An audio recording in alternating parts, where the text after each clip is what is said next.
Now we're going to hear for our first presentation this morning will be made by Becky Shelton. She works in Austin as the Texas Archeological Stewardship Network coordinator. Thank you for joining us, Becky. Thank you for having me. Well, without further ado, I'm going to go ahead and open up the presentation so that we can begin. I know that we are on a busy schedule. I hope everybody can see. This is the introduction slide that you all saw for the workshop. Well, as Beth noted, my name is Becky Shelton, and I am not only the coordinator for the Stewardship Network here in Texas, but I'm also a regional archaeologist in the SHPO office. So I have a lot of interaction with both the public and the private sectors.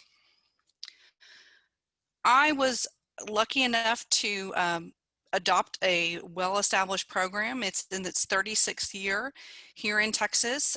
We currently have 136 members. In total, 232 stewards have served our state agency since 1984. This is really important to our staff because we only have 10 full-time archaeologists for the entire state. And so the stewardship program, through the volunteer efforts that they provide to us, actually allow us to have basically the equivalent of an additional 10 full-time employees. Wanted to give you a little bit of the history of the origins of the Stewardship Network here in Texas. It was founded, it actually grew out of volunteer efforts from a state society called the Texas Archeological Society. That society is a group of avocationals and professionals that work together to promote education through scientific and archaeological exploration and research. They also publish a wonderful bulletin, which is available to the North Texas portal. So that is something actually that anybody can access the reports. But they also provide education through field schools and academies and meetings. Part of that core membership in the 1980s helped establish the role of the first state archaeologist in Texas, and they also became very involved with assisting our state agency when, after the Antiquities Code came into place in the late 1960s. So it was a statewide effort, and these volunteers saw the need of our agency and volunteered their time.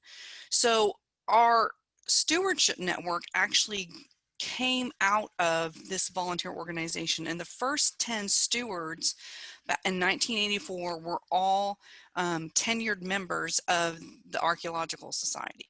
We still interact very closely with that organization today. We collaborate often through public outreach events and other educational opportunities. This is just a little graph that shows you the history of the organization, the growth of it over the last 3.5 decades. We are continuing to grow, and we're looking at new areas to grow and develop our stewardship network. Just a brief glimpse of the scale of Texas and our regions. These are our 8 archaeologists. I show this map because every single one of the little black numbers represents the location of stewards throughout the state. So you can see they're pretty well distributed. However, we have more stewards in, say, the largest metroplexes like Houston and the Dallas-Fort Worth area. So what does the Stewardship Network do in Texas? Well, one of the things I want to emphasize is that unlike some other networks, and we'll talk about this in the after, we'll actually be comparing our program with other programs in other states. Over 90% of Texas is privately owned. And so the stewardship program is really a landowner and private community member assistance, because we get a lot of inquiries as a state agency and we are not always able to assist. However, the stewards have been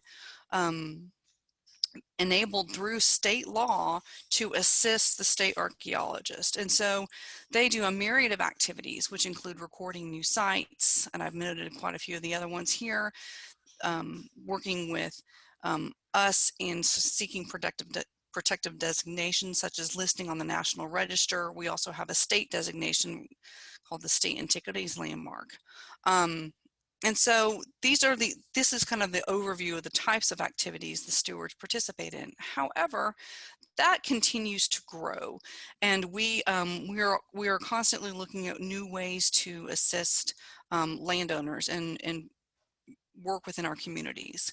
The types of work that we do, like I said, we help with site recording. These are a couple of our stewards way up in northern Texas, almost towards Oklahoma.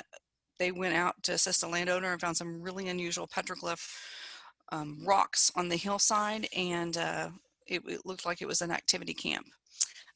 These are, as you can see, we like to have a little bit of fun. Educational assistance is very important. And when I say educational assistance, it's not just elementary and high school students. We also collaborate, the stewards also collaborate with universities and their assistants. And so here in particular, we have one of our stewards on the left, Marvin Golke. He actually was also made a board member of the Galt School of Archaeological Research. It's one of the oldest recorded sites in North America, and there is a research program that has come out of the studies there through the universities here. On the right, we actually have one of our archaeologists who works with TxDOT, and so both of them collaborated with a program at a university to do research of this famous rock shelter referred to as Bonfire shelter.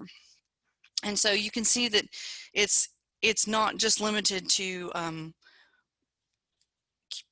working with students, but it's also involved in academic research, and which leads to publication and much wider awareness. Other types of landowner assistance, we worked with a YMC camp, helped survey over 1,000 acres. The gentleman in the dark green shirt in the background is one of our stewards for Central Texas.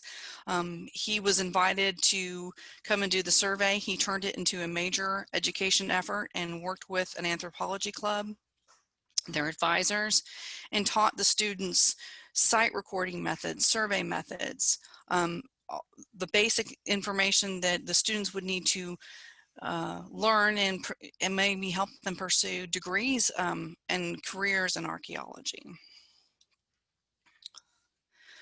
A very important part of the work that the stewards do is they work with museums throughout the state and private collectors on analyzing collections. There is a great amount of lithic resources in Texas, and so there is a lot of chert, and from that chert there's a lot of arrow points that people have collected over the years. This particular photograph illustrates a collection that was analyzed by a group of stewards in the Houston area and it's a collection of over 30,000 arrowheads that were collected by a gentleman probably back in between the 40s and the 60s. And this particular collector had documented his collection very well, made notes of where the artifacts came from. And so this group of stewards in the Houston area actually were able to document and do quite a bit of research on this so that the collection is well published at this point, and it's continuing to be a research collection that people can use for future investigations. Some of the other work that the stewards do is we do have a few public lands in Texas. There's very little BLM land, but we do have several large forest and grasslands in Texas, and they have a very small staff themselves, not very many federal archaeologists for thousands and thousands of acres.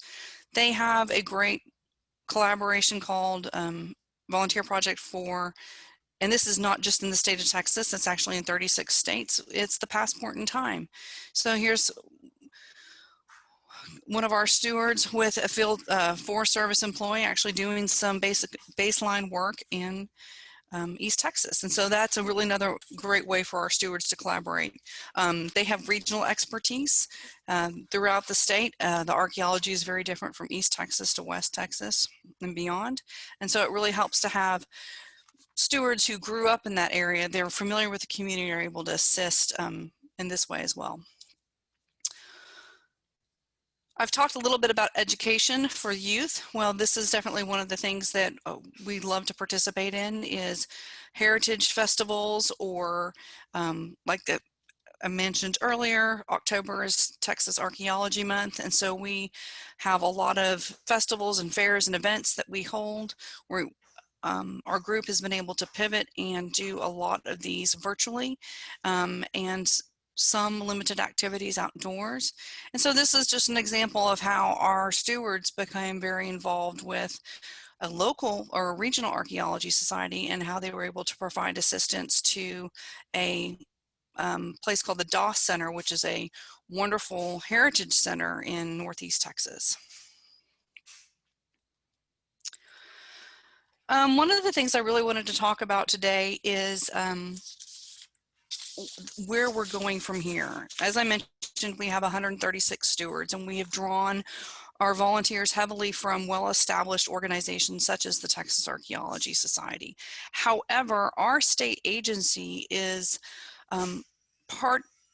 actually has a much bigger mission for preservation and of culture and history, and providing public education to all different communities. And so even though we are known as the Texas Archeological Stewardship Network, we get a lot of inquiries for assistance with cemeteries, abandoned cemeteries.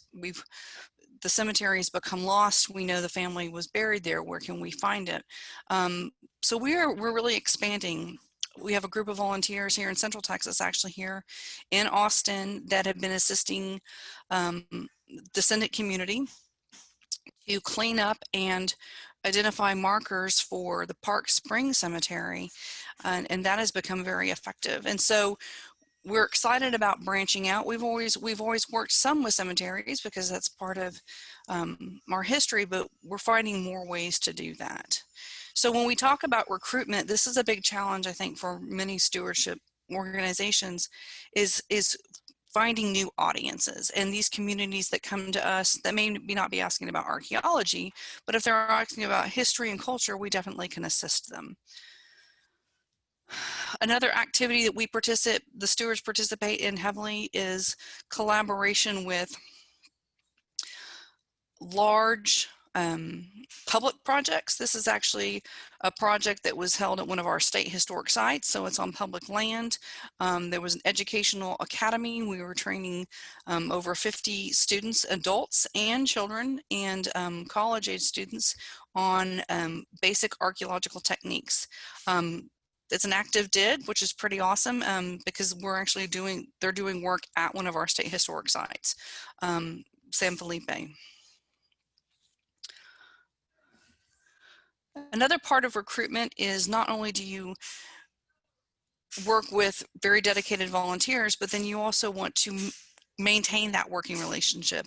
Quite a few of our stewards have served for 20 up to 30 years, and you'll meet later on tomorrow, Johnny Pollan, who's been one of our stewards for 30 years as of this fall.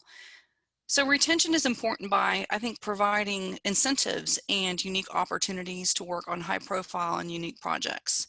So this is a continuation of work at San Felipe, but these volunteers actually were able to work with TxDOT archaeologists, which is the large road building state agency here in Texas. And so they get really excited when they're able to participate in real meaningful projects as opposed to mock digs or some minor survey. This is actually full-scale excavations, and they really enjoy that. And they've always participated with us in significant projects. One of the most notable ones, which I unfortunately did not include a slide for, is the La Belle shipwreck, which was excavated through very unique methods in the 1990s off in Matagorda Bay. Finally, one of the most important parts about working with volunteers is making sure that we are recognizing the work that they're doing. And so this is an award ceremony that was held for one of our more senior stewards. He had joined us in the 1992, so he's closing in on his 30th year as well. Anyways, this is Bill Birmingham, and he's received an award that is actually designated by our commission, our state agency. It's referred to as the Curtis D. Tunnel Lifetime Achievement Award. And Curtis Tunnel was the first state archaeologist in Texas. And it's recognizing his, Bill Birmingham specifically recognizing his unique contributions and his extensive work in the coastal area of Texas.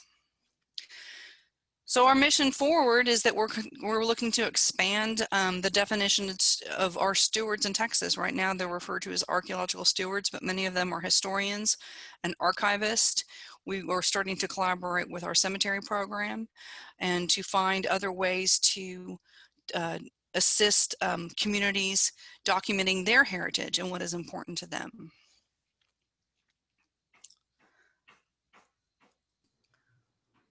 Thank you, Becky. Thank Really you. appreciate your discussion, and congratulations on all that you have accomplished there in Texas. Wanted to ask you, we have a question. I think we have a time. What the question that came in is, do you have Native American input in your program? Interestingly enough, we have not had a lot of Native American input. However, we are currently working with the Alabama Coushatta, and one of their representatives, Bryant Celestine, is in discussions with our agency to help us develop a pilot program specifically to invite more tribal members. We have 3 federally represented tribes in Texas.